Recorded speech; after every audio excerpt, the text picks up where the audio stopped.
Histórias para ouvir lavando louça. Um podcast do Terapia.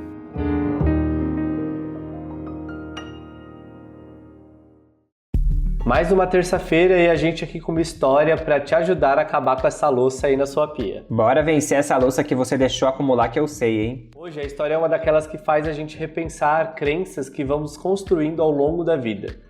O nosso episódio vai falar sobre luto. É sempre um tema muito sensível de se abordar, mas como vocês sabem, são nesses assuntos mesmo que a gente gosta de meter as caras para trazer uma boa reflexão. É isso mesmo, Ale. É sempre tempo para a gente ressignificar algo que pode nos ajudar a viver melhor, né? É isso. Hoje a gente vai conhecer a vida da Carol. Mesmo só com 23 anos, ela já passou pela barra de perder o pai e a mãe em momentos diferentes e ainda ter 2 filhos no meio de tudo isso. Como vocês podem imaginar, foi muito difícil, mas ela tem alguns ensinamentos para compartilhar com a gente. O luto, ele nos ensina e nos amadurece e ele é necessário. E eu recomecei, porque todo mundo precisa recomeçar, a vida nos empurra e vai nos empurrando, e se a gente não dá conta, acaba que a gente mesmo se perde. Preparados para conhecer essa maravilhosa da Carol? Minha buchinha já tá cheia de espuma. Então bora lá. Eu sou o Lucas Galdino. E eu, Alexandre Simone, e esse é o Histórias para ouvir lavando louça. A Carol nasceu em Bagé e até os 10 anos teve uma vida super tranquila junto com os pais e a irmãzinha de 2 anos. Mas foi aí que, sem nenhum aviso prévio, a vida trouxe o primeiro baque. Meu pai estava jogando futebol, né, e teve um infarto aos 40 anos. Então foi uma morte muito de surpresa.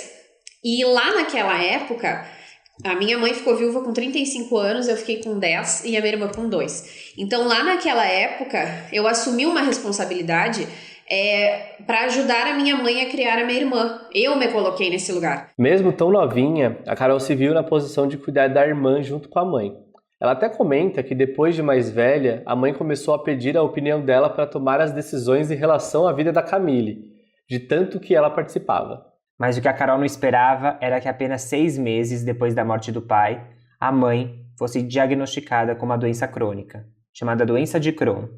É uma doença inflamatória que pode afetar qualquer parte do trato gastrointestinal. Ela é séria, mas ainda é possível a pessoa ir se tratando e conviver com isso. E foi o que a mãe da Carol fez.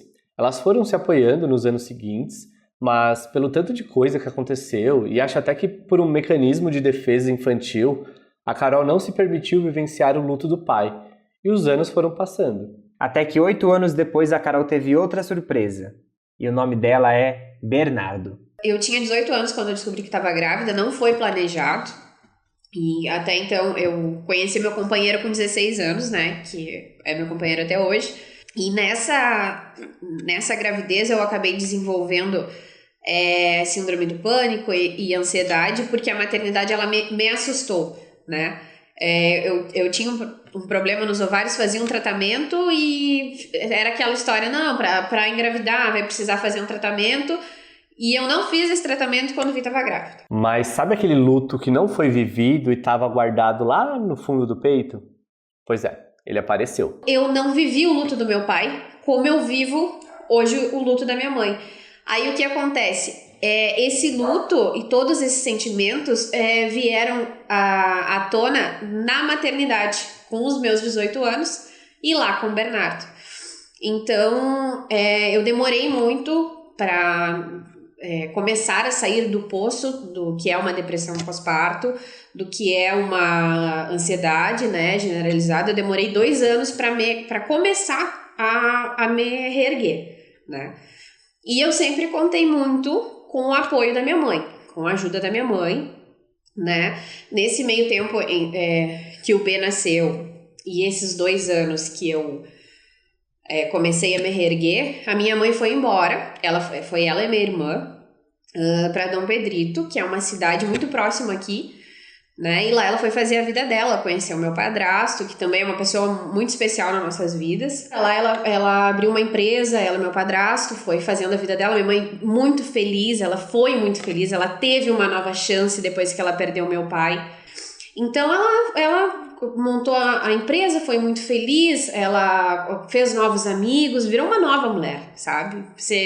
Foi mágico assim para ela esses 6 anos dela lá. E acho que a própria mãe da Carol já é um baita exemplo de que é possível sim juntar forças para seguir a vida depois da perda de um amor tão grande. E isso não significa esquecer a pessoa que partiu, né? Pelo contrário, é a gente honrar a passagem dessa pessoa que a gente vai continuar amando, talvez de um jeito diferente, mas sempre em nosso coração.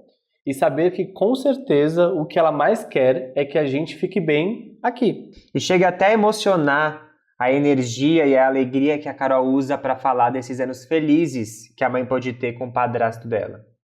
Ela conta também que, mesmo longe, elas nunca se afastaram. Pelo contrário, conseguiram ficar até mais próximas. Era ligação de bom dia, boa tarde, boa noite. Muito bonitinha, né? E a mãe dela ainda viu outro neto nascer. A Carol teve o Gustavo, que é o outro amor da vida dela. Mas como a gente falou, a doença da mãe da Carol era crônica e dependia muito da atenção que ela dava ao tratamento para ficar estabilizada. Então, o que acontece?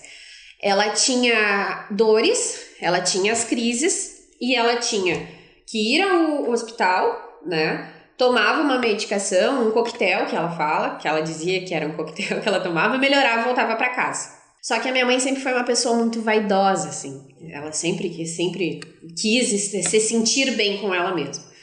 Então, quando ela começou a fazer o tratamento correto para a doença de Crohn, que é alguns com corticoide, coisas assim, ela começou a ficar mais inchada e ela não se gostou. E o que ela fez? Parou de tomar medicação, seguiu tratando só as crises. Quando começou a pandemia, a doença dela estava muito ligada ao estresse, assim. Se ela se estressava, pode ter certeza que ela tinha crise. E aí, quando começou a pandemia, as crises começaram a ficar mais frequentes, entendeu? Ela começou a ir mais vezes ao hospital para tomar as medicações, coisas assim. E aí, em agosto do ano passado, ela estava na casa de um cliente e sentiu uma dor muito forte abdominal, né? E depois dali, não consegui ver mais a minha mãe bem. Depois, isso pra mim era muito difícil. Eu sempre quis cuidar da minha mãe. Eu sempre tive esse olhar de cuidado, mesmo lá quando eu era criança. Então, ela doente lá e eu aqui, isso me cortava o coração, sabe? Foi aí que a Carol trouxe a mãe para Bagé para poder cuidar dela de pertinho.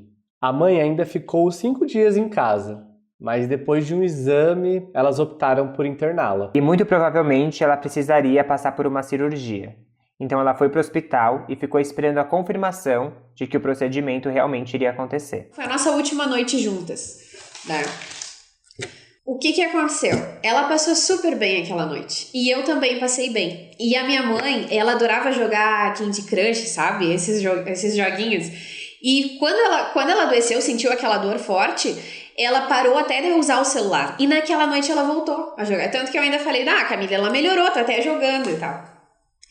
E aí, passamos bem aquela noite. No outro dia de manhã, antes de descer pro bloco cirúrgico, veio um enfermeiro e falou pra ela que ela precisaria passar uma sonda no nariz, né? E eu disse pra ela, mãe, tu já usou essa sonda? Ela disse, não, Carol, nunca usei.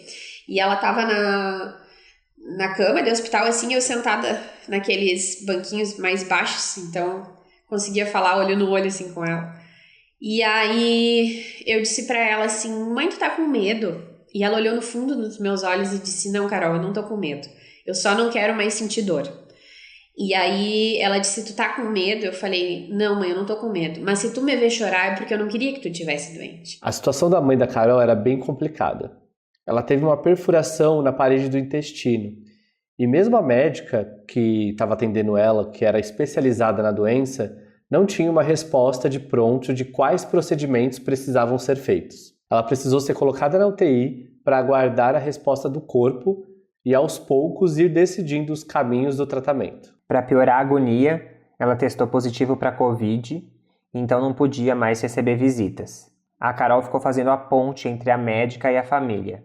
E ela tentava ser a voz que trazia algum otimismo para todos, inclusive para os avós. Mas, gente, é uma situação que consome muito da nossa energia ficar nesse vai e vem de informação, né? Você ali, angustiada, sem ver a pessoa e ainda tentando manter o ânimo de todo mundo controlado.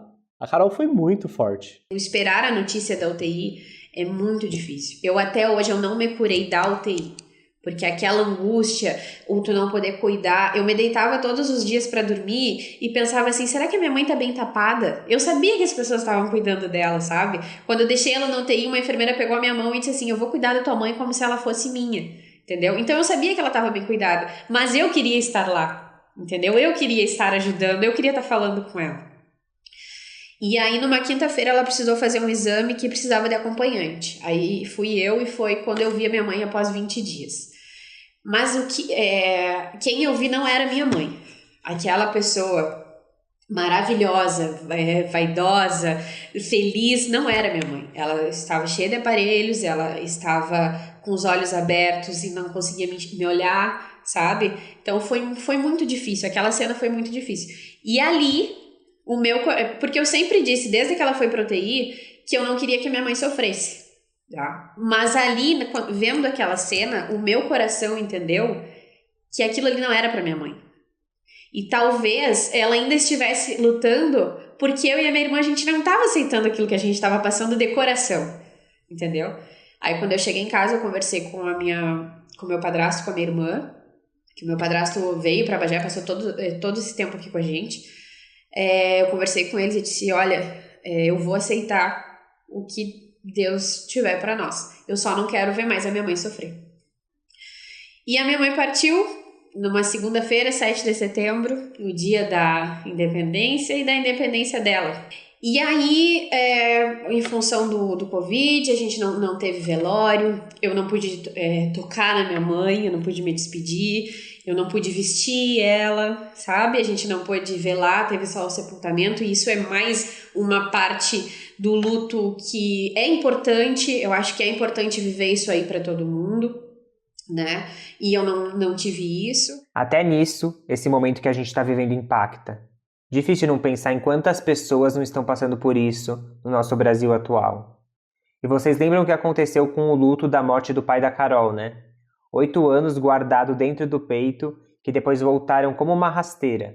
Agora era ela de novo encarando uma situação muito parecida. A diferença agora é que a Carol tinha mais idade e, de certa forma, mais maturidade. Mas mesmo assim, né, gente? Por mais que você se prepare de todas as maneiras possíveis, você nunca vai conseguir prever a maneira como reage a perda de alguém tão importante na sua vida.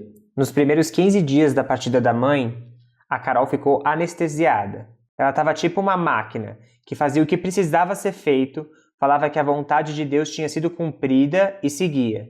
Mas aí a experiência anterior e a rede de apoio ao redor dela fizeram ela dar um estalo. E o luto, ele não termina. Isso eu aprendi. Ele tem fases. Eu fiquei com o luto do meu pai 8 anos guardado ali, para eu viver depois. E quando eu prestei atenção nisso, também com o auxílio do meu psicólogo, porque quem tem essa oportunidade é muito importante ter um acompanhamento nesse momento, quando eu percebi isso, eu vi que eu precisava viver essas fases do luto da minha mãe para que não acontecesse da mesma maneira. E aí, depois desses 15 dias anestesiada, eu comecei a buscar tudo que poderia me deixar feliz. Tudo o que eu queria passear, eu queria sair, eu queria dar uma volta de carro, sabe? Eu queria visitar alguém, eu queria conversar. E aí depois veio a fase da culpa, sabe? Se eu me sentasse na frente de casa para tomar um mate, eu ficava me culpando assim, de mas eu perdi minha mãe e tô aqui, sabe? Era como se eu tivesse que sempre estar sofrendo. E essa culpa me acompanhou por vários meses. Até que um dia eu me permiti chorar, eu me permiti gritar, eu me permiti brigar, sabe? Para que eu colocasse tudo aquilo para fora, para que eu conseguisse entender. É louco a gente pensar que muitas vezes a gente olha para as pessoas que expressam mais, né? Ficam mais arrasadas com a morte de um ente querido, e a gente fica, na verdade, mais preocupado com elas do que com aqueles que estão frios, né? Que estão mais racionais diante dessa situação. Mas a experiência da Carol mostra que talvez a melhor coisa a se fazer seja vivenciar aquela dor do momento mesmo. E é claro que cada pessoa é de um jeito, mas uma coisa que tende a não funcionar é querer empurrar nossos sentimentos por ralo abaixo. Que bom que a Carol teve esse apoio psicológico para passar por esse segundo luto. Isso com certeza fez toda a diferença. E aí depois que eu aceitei o que eu tava sentindo, veio a fase do recomeço, sabe? Do recomeçar a vida. Porque tem espaço para tudo, sabe? O nosso coração e o nosso cérebro tem espaço para tudo. Eu tenho espaço para recomeçar, mas eu tenho espaço para lembrar da minha mãe, para homenagear a minha mãe, entendeu? Para ficar próxima dela. Eu comecei a observar várias coisas assim que eu não observava. Hoje para mim é bonito se eu saio na rua e passo uma borboleta por mim, eu vou começar a admirar aquilo ali, coisa que eu não fazia antes. Por muitas vezes eu me perguntei, como eu vou conseguir viver sem a minha mãe? Mas a gente consegue se reestruturar, tem espaço para tudo, entendeu? E a gente precisa conseguir por nós e por quem já se foi, entendeu?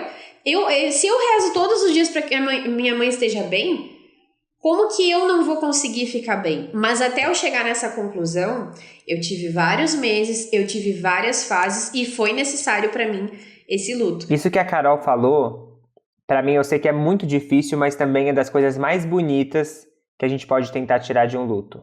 Cuidar da gente e buscar forças lá no fundo pra seguir em frente não é só um gesto de amor próprio, mas é um gesto de amor com quem se foi.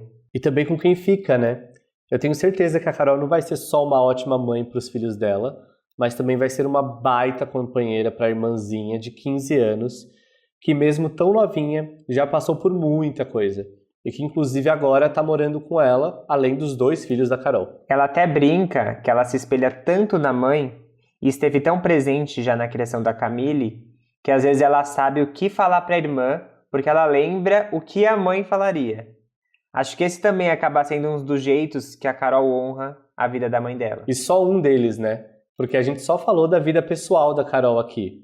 Mas em meio a tudo isso, ela ainda encontrou um caminho profissional que ama. Eu sou confeiteira e abri um espaço físico para mim nesse meio tempo. Aí troquei o meu logo. Ó, essa é a minha mãe. Coloquei no meu logo. E fiz uma coisa que ela sempre teve vontade, que eu crescesse e hoje eu consigo amar. Na verdade eu sempre consegui, mas hoje cada conquista da minha irmã é como se os meus filhos tivessem conquistado alguma coisa. Eu amo a minha irmã como eu amo meus filhos. Eu não sou a mãe dela, eu nunca vou ser. A minha irmã, ela tem mãe e ela tem pai, e ela tem uma irmã mais velha. Mas o meu amor é o mesmo amor que eu sinto pelos meus filhos. E isso também é muito importante, sabe? É muito importante para todo esse processo. Vamos supor que a gente não tivesse falado a idade da Carol lá no começo do episódio. Alguém em sã consciência falaria que essa mulher tem só 23 anos? É impressionante a maturidade na fala dela. E a maneira como ela consegue indicar caminhos pra gente superar uma situação tão difícil como o luto. Até no tom de voz da Carol é possível a gente perceber o quanto ela enxerga a felicidade na vida, né? Eu amadureci muito cedo, fui mãe nova, tenho muitas responsabilidades muito nova, entendeu? Mas sou grata, sabe? Sou grata por tudo isso, porque eu não ia conseguir se não fosse assim. De verdade, eu não ia conseguir. Como é que a gente vai conseguir? E o luto, ele tem aquilo, sempre me falaram na saudade boa, quando era o luto do meu pai. E isso sempre me assustou. Como assim saudade boa? Porque daí eu tinha na cabeça, se a gente vai sentir essa saudade, ele realmente não vai voltar, entendeu? E a saudade boa é aquela saudade que ela vem, ela vem, demora, mas ela chega, pra mim chegou. E a saudade boa é quando a gente tá lavando uma louça, por exemplo, e dá aquele sorriso assim, ó. E aí é quando tu tá lembrando da pessoa. E a saudade boa, ela me tirou aquela imagem da minha mãe quando eu vi ela lá na UTI, entendeu? E me devolveu as imagens maravilhosas que eu tinha dela. Então, é necessário todo o processo, mas a saudade boa, ela vem pra acalmar o coração da gente, sabe? Foi muito forte ouvir a Carol falar, porque aqui também estou passando por um processo de luto. Quem acompanha terapia, assiste os vídeos lá nas redes, deve conhecer, já deve ter visto a história da Edenilde, que se foi esse ano. E quando a Carol estava falando, parece que ela tava falando pra mim, assim, sabe? Tipo, de como esse processo de que a gente ficar bem também é pelo outro. Então, tô bem feliz de poder compartilhar essa história, porque imagino que o tanto que foi bom pra mim escutar, vai ser bom pra muitas pessoas também. Até porque a gente tá passando por um momento onde muita gente tá perdendo pessoas queridas, né? A gente tá aí no meio de uma pandemia, já são mais de 500 mil pessoas que partiram, né? 500 mil, não é só mais um número, né? Mas são 500 mil vidas, amores, irmãos, mães, grandes amigos. E eu acho que a gente aprender a falar um pouco sobre luto e aprender a conversar sobre ele com as pessoas e dentro da gente é buscar uma felicidade que talvez esteja sendo roubado da gente nesse momento. Bom, gente, eu espero que a sua cozinha já esteja brilhando, porque o episódio está chegando ao fim. Não esquece que a gente está em todas as redes sociais, @Histórias de Terapia, e lá tem muito mais história para você acompanhar. Aproveitando, se você quiser se tornar um apoiador aqui do Terapia, você pode contribuir com valores a partir de R$5 lá no site apoia.se/História de Terapia. E todos os nossos apoiadores participam de um grupo no WhatsApp com a gente, com outros apoiadores, para a gente ficar trocando figurinhas sobre as histórias contadas aqui. E também recebem com antecedência, né, e exclusividade os vídeos do canal e também as histórias contadas aqui no podcast Histórias para Ouvir Lavando Louça. E para mais informações, tanto sobre as histórias contadas aqui, quanto para o Apoia-se, ou até mesmo para enviar a sua história para a gente, é só entrar no site historiadeterapia.com, que a gente está lá esperando por você. Um beijo. Beijo, até semana que vem.